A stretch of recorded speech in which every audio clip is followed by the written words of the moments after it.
আসসালামু আলাইকুম ওরহমতুল্লাহি ওবরাকাতু। ইসলামী চ্যানেলে আপনাদের সকলকে স্বাগতম।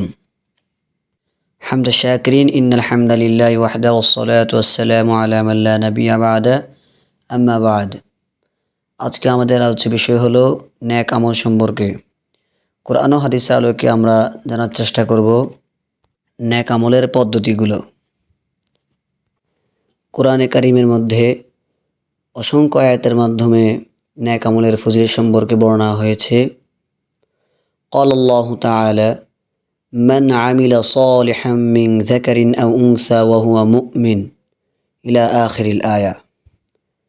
আয়াতের অর্থ, পুরুষ এবং নারীর মধ্যে যে কেউ মুমিন অবস্থায় নেক আমল করবে, আমি অবশ্যই তাকে শান্তিময় জীবন দান করব, এবং তারা যা আমল করত তার তুলনায় আমি অবশ্যই তাদেরকে উত্তম পুরস্কার দেব।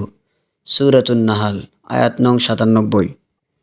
অন্য আয়াতের মধ্যে বর্ণনা হয়, ইন্নাল্লাযীনা আমানু ওয়া আমিলুস সালিহাতি ইন্না লা নুযিউ আজরা মান আহসানা আমালা। আয়াতের অর্থ, নিশ্চয় যারা ঈমান এনেছে এবং নেক আমল করেছে, আমি অবশ্যই তাদেরকে পুরস্কৃত করি। যে নেক কাজ করে আমি তার শ্রমফল কখনো নষ্ট করব না।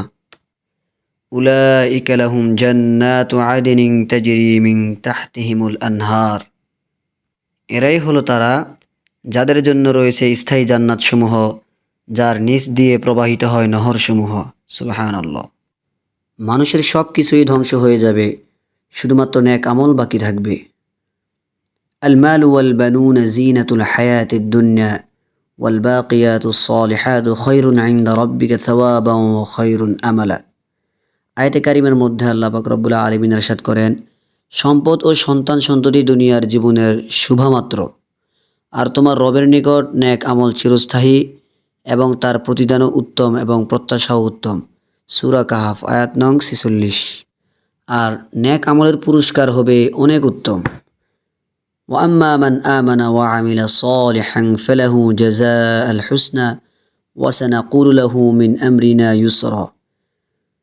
রব্বে কারিম ইরশাদ করেন, আর যে ব্যক্তি ঈমান আনবে এবং নেক আমল করবে তার জন্য রয়েছে উত্তম পুরস্কার, এবং আমি তার সাথে নম্র ব্যবহারের কথা বলবো। সূরা কাহাফ আয়াত নং 88। এভাবে অন্য আয়াতের মধ্যে পাওয়া যায়, লিল্লাযীনা আহসানুল হুসনা ওয়া জিয়াদা ওয়ালা ইয়ারহাকু উজুহাহুম কতারুন ওয়ালা যিল্লাহ। যারা নেক কাজ করে তাদের জন্য রয়েছে উত্তম পুরস্কার তথা জান্নাত, কিংবা আরও অধিক কিছু। এমনিভাবে সূরাতুল জিলজাল আয়াত নং 8 রব্বে কারিম ইরশাদ করেন, ফামান ইয়ামাল মিসকালা যাররাতিন খায়রান ইয়ারাহ ওয়া মান ইয়ামাল মিসকালা যাররাতিন শাররান ইয়ারাহ। অর্থ, অতএব কেউ অনুপরিমাণ নেক কাজ করলেও সে তা দেখতে পাবে, আর কেউ অনুপরিমাণ মন্দ কাজ করলেও তাও সেও দেখতে পাবে। এমনিভাবে মুত্তাকিনদের সম্পর্কেও বলা হয়েছে, ইন্নাল মুত্তাকিনা ফি জান্নাতিন ওয়া আয়ুন। নিশ্চয়ই মুত্তাকিন থাকবে ঝর্ণা বিশিষ্ট জান্নাতে, তাদের রব তাদের যা দিবেন তা তারা খুশিতে গ্রহণকারী হবে। এইভাবে আল্লাহ পাক রব্বুল আলামিন অসংখ্য আয়াতের মাধ্যমে নেককার বান্দাবান্দি মুত্তাকিনদের জন্য জান্নাতের ওয়াদা করেছেন, এবং অনেক অনেক পুরস্কারের কথা তিনি উল্লেখ করেছেন। এই জন্য একজন মুমিন বান্দাবান্দি হিসাবে আমাদের দরকার বেশি বেশি আমল করা, বেশি বেশি ভালো কাজ করার মতো চেষ্টা করা, এবং নেক কাজের সাথে যত পারি লেগে থাকা। নেকের পাল্লি ভারী হলে তারাই সফলকাম হবে। আল্লাহ পাক রব্বুল আলামিন কোরআন মাজিদের মধ্যে ইরশাদ করেন, ফামান সাকুলাত মাওয়াজিনুহু ফাউলাইকা হুমুল মুফলিহুন ওয়া মান খাফফাত মাওয়াজিনুহু ফাউলাইকা আল্লাযীনা খাসিরু আনফুসাহুম ফি জাহান্নামা খালিদুন। আয়াতে কারিমার অর্থ হলো, অতঃপর যাদের পাল্লা ভারী হবে তারাই হবে সফল কাম, আর যাদের নেকির পাল্লা হালকা হবে তারা নিজেদের ক্ষতি করেছে, তাদের স্থান হবে জাহান্নাম। সূরাতুল মুমিন। তো এতক্ষণ পর্যন্ত আমরা পবিত্র কোরআনের কারিমের মাধ্যমে আমরা জানতে পেরেছি নেক আমলের দলিল সম্পর্কে, যে আল্লাহ পাক রব্বুল আলামিন যে সমস্ত ওয়াদাগুলো করেছেন মুমিন বান্দাবান্দির সাথে নেক কাজ করলে কী হবে তা আমরা জানতে পেরেছি। এখন আমরা জানার চেষ্টা করব জনাবে রাসূলুল্লাহ সাল্লাল্লাহু আলাইহি সাল্লামের বাণী থেকে, যে কেমন আমল করলে, কি আমল করলে আল্লাহ পাক রব্বুল আলামিন আমাদেরকে জান্নাত দিবেন, সেই সম্পর্কে আমরা এখন হাদিসের মাধ্যমে জানার চেষ্টা করব ইনশাআল্লাহ। হযরত আবু হুরায়রা রাদিয়াল্লাহু তাআলা আনহু তার হাদিসটি বর্ণিত।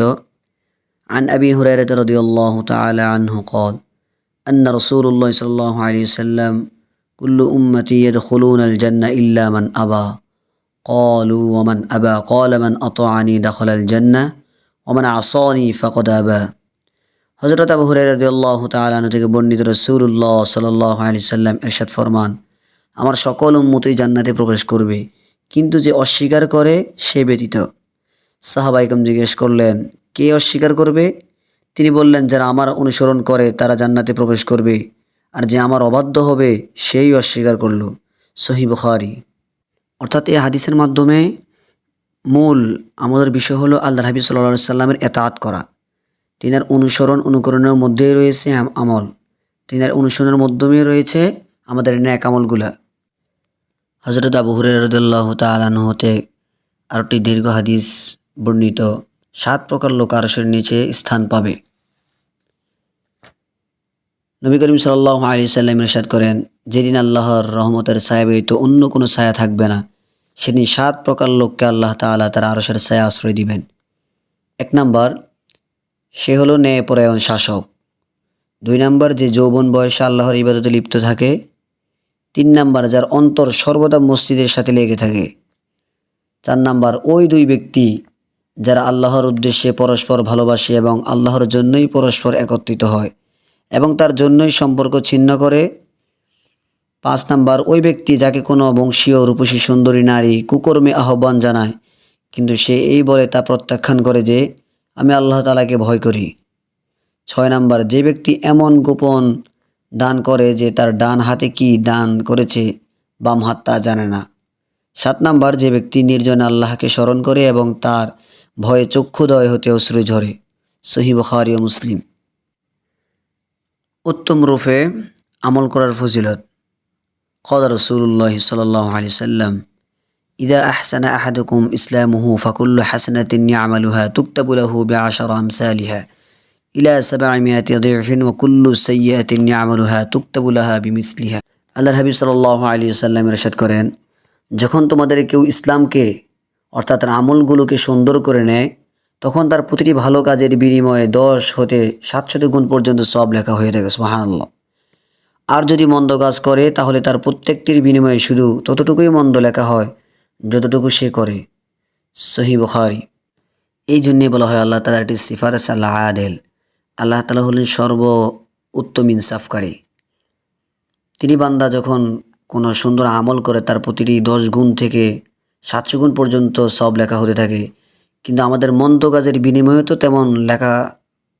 তেমন লেখারই দরকার ছিল যুক্তিতে, কিন্তু রব্বে কারিম বলেন, আর যদি মন্দ কাজ করে তাহলে তার প্রত্যেকটির বিনিময়ে শুধুমাত্র যতটুকু সে মন্দ করে ততটুকুই লেখা হয়ে থাকে। আল্লাহু আকবার। এভাবে হাদিস শরীফের মধ্যে বিভিন্ন জায়গার মধ্যে আল্লাহর হাবিব সাল্লাল্লাহু আলাইহি সাল্লাম উম্মতদেরকে সহজ সহজ আমল, সুন্দর সুন্দর আমলগুলোকে বাতলায় দিয়ে গেছেন, যেগুলো করলে উম্মত অল্পতেই আমল করে জান্নাতে যেতে পারবে। তো অন্য একটি হাদিসের মধ্যে আল্লাহর হাবিব সাল্লাল্লাহু আলাইহি সাল্লাম জানান যে 10টি আমল নিয়মিতভাবে করবে।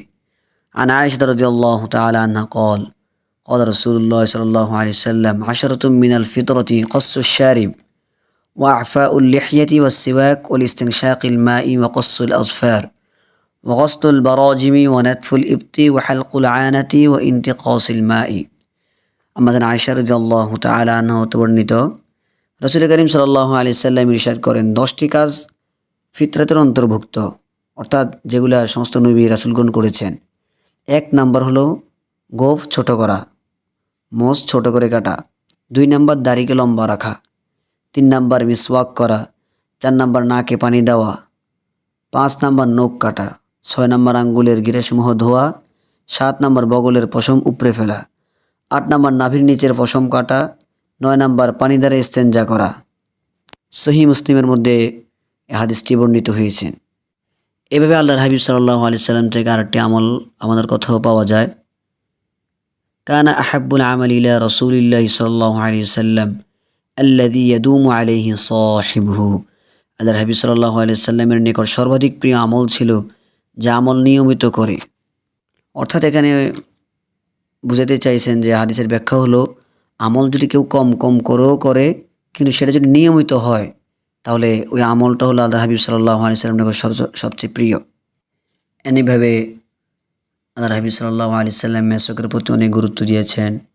ডান হাত দ্বারা ডান দিক থেকে কাজ করার জন্য আল্লাহর হাবিব সাল্লাল্লাহু আলাইহি সাল্লাম বিশেষ গুরুত্ব দিয়েছেন। বিশেষ করে মেসওয়াকের বিষয়টি তিনি অনেক গুরুত্বের সহিত উম্মতকে শিক্ষা দিয়েছেন। হাদিসের মধ্যে পাওয়া যায় আসওয়াকু তাহারাতুল লিল ফামি ওয়া মারদাতুল লির-রাব্বি, যে বলা হয়েছে মেসওয়াক হলো মুখ পবিত্র করার মাধ্যম আর রবের সন্তুষ্টির একটি কারণ। এখানে দুটি কথা বলা হয়েছে, একটি হলো মুখ পবিত্র হবে এই মেসওয়াক করার মাধ্যমে, দুর্গন্ধ দূর হবে। 2 নাম্বার হলো ইবাদতের যে একটা মজবুত ইবাদতের কবুলিয়তের কথা বলা হয়েছে, যে আল্লাহ পাকের রবের একটি সন্তুষ্টির কারণ হলো মেসওয়াক করা। এমনিভাবে ডান হাত দ্বারা কাজ করা, ডান দিক থেকে চলা, ডান পায়ে জুতা পায়ে দেওয়া, এরকম যত ভালো ভালো কাজ আছে সবগুলো ডান থেকে করা, এগুলো আল্লাহ হাবিব সাল্লাল্লাহু আলাইহি সাল্লামের সুন্নাহের নিদর্শন। এমনি বিভিন্ন হাদিসের মধ্যে পাওয়া যায় আফশুস সালাম ওয়া আত'ইমুত তাআম। আল্লাহর হাবিব সাল্লাল্লাহু আলাইহি সাল্লাম বলেন তোমরা বেশি বেশি সালামের প্রচার প্রসার করো আর মানুষদেরকে খাবার খাওয়াও, এটা একটা উত্তম কাজ। সালামের ব্যাপারটা হলো ব্যাপকভাবে করা। যেই কোনো মুসলমান ভাইয়ের সাথে সাক্ষাৎ হইলে সে কুশল বিনিময় করে সালামের মাধ্যমে।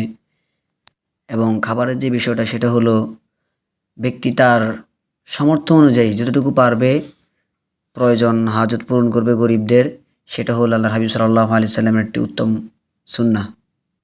এই জন্যে বলা হয় যে ব্যক্তি ঈমানের সহিত নেক আমল করবে এবং পূর্ণ রাসূলুল্লাহ সাল্লাল্লাহু আলাইহি সাল্লামের আদেশ নিষেধগুলো মেনে মেনে চলবে, তার আমল সে যত আমলে করবে না কেন তার আমলের মধ্যে বেশি এমনিভাবে তার আমলটি বেশি মজবুতি হবে ও বেশি কবুলিয়ত পাওয়া যাবে। আল্লাহ পাক রব্বুল আলামিন আমাদেরকে সহি ও বিশুদ্ধ আমলগুলোকে বেশি বেশি করার মতো তৌফিক দান করুক।